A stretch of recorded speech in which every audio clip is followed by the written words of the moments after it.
paz do Senhor Jesus, bom dia, tudo bem? Estamos aqui para mais um momento de reflexão bíblica no livro de Gênesis, no livro de Êxodo. E hoje nós vamos meditar no capítulo 33 e os versículos 1 ao versículo 4, onde a Bíblia Sagrada nos diz: Disse mais o Senhor a Moisés: Vai, sobe daqui tu e o povo que fizeste subir da terra do Egito, à terra que jurei a Abraão, a Isaque e a Jacó, dizendo: A tua semente a darei. E enviarei um anjo adiante de ti, e lançarei fora os cananeus, os amorreus, os heteus e os ferezeus, os heveus e os jebuseus. A uma terra que mana leite e mel, porque eu não subirei no meio de ti, porquanto és povo obstinado, para que te não consuma eu no caminho. E ouvindo o povo esta má notícia, entristeceram-se, e nenhum deles pôs sobre si os seus atavios. Louvado seja o nome do Senhor. Meus queridos, aqui no capítulo 33 de Êxodo, nós temos Deus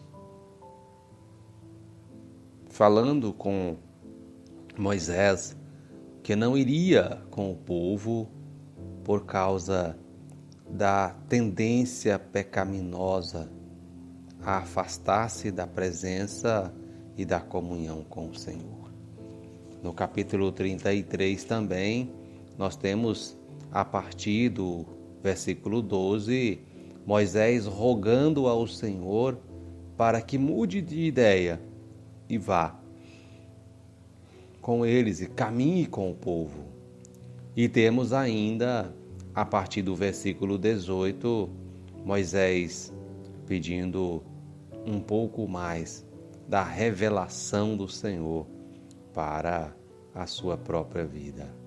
Então, meus queridos, para a nossa meditação de hoje, vamos nos ater na primeira parte do texto, aonde nós lemos o Senhor falando para Moisés que não iria subir com o povo, não ia caminhar com o povo, porque o povo havia desobedecido os seus mandamentos, porque o povo havia afastado-se da sua presença.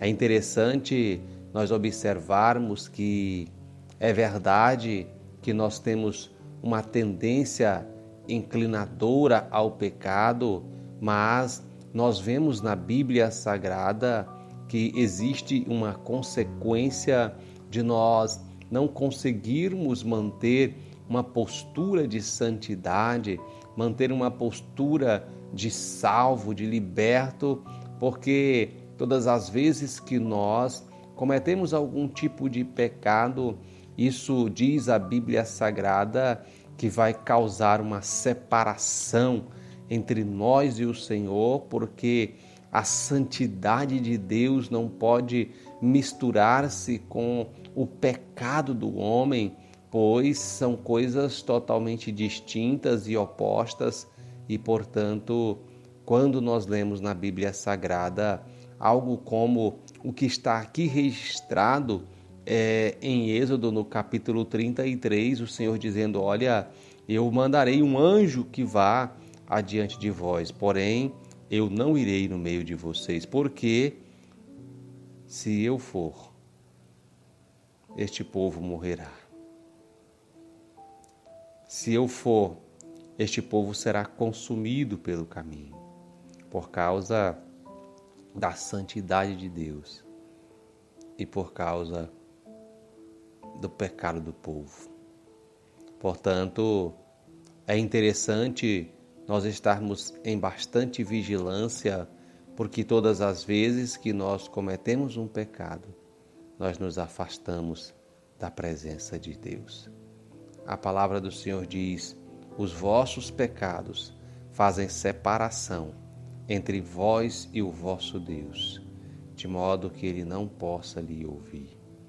São os nossos pecados que fazem separação entre nós e o nosso Deus.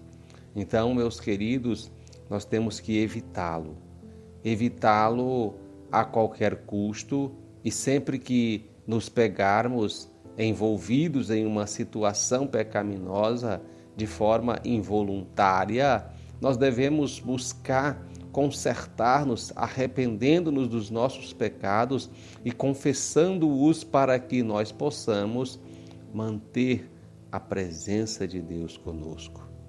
Pois a Bíblia diz que quando o povo ouviu, no versículo 4, que Deus não iria mais com eles por causa da sentença que Deus havia lhes dado de afastar-se da sua presença, a Bíblia diz que o povo recebeu aquela notícia como uma má notícia e que eles entristeceram-se e nenhum deles colocaram os seus atavios de caminhada, de viagem. Por quê? Porque eles entendiam que não dava para caminhar sem a presença do Senhor.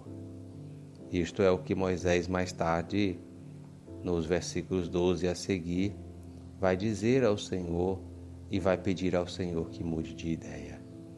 Então, meus queridos, que nós possamos, em o nome do Senhor Jesus Cristo, sempre desejar e ter interesse pela presença do Senhor. Não seja a sua vida uma vida de aparência, não seja a nossa vida uma vida de aparência cristã, mas que já não tem a presença do Senhor. Pois viver uma vida cristã de aparência que não tem a presença de Deus é o mesmo que viver enganando a nós mesmos, porque a nossa vida espiritual, ela não tem a finalidade de gerar para as pessoas uma mudança ou uma aparência, mas a vida espiritual do homem, ela tem o propósito de manter a sua fidelidade, a sua intimidade, a sua salvação pessoal, íntima e particular com Deus. Pois vida espiritual não é para terceiros. Vida espiritual é para si próprio. Por isso, cada um de nós, na nossa intimidade, nós temos que ter uma convicção de que nós vivemos uma vida santa e piedosa de maneira a agradar ao Senhor, porque senão Deus vai dizer que não vai conosco. E não tem nenhuma sentença pior do que nós caminharmos, vivermos sem a presença do Senhor. Que você possa anelar pela presença de Deus, mais do que pelo o pão que você alimenta, mais do que pela água que você bebe, porque a presença de Deus é o bem mais precioso que nós podemos alcançar. Que jamais você venha ouvir Deus falando que não vai contigo, porque a sua presença, ela é indispensável nas nossas vidas. Deus abençoe a sua vida, Deus abençoe o seu dia, que a graça e a paz de Deus esteja abundante na sua vida, em o nome de Jesus.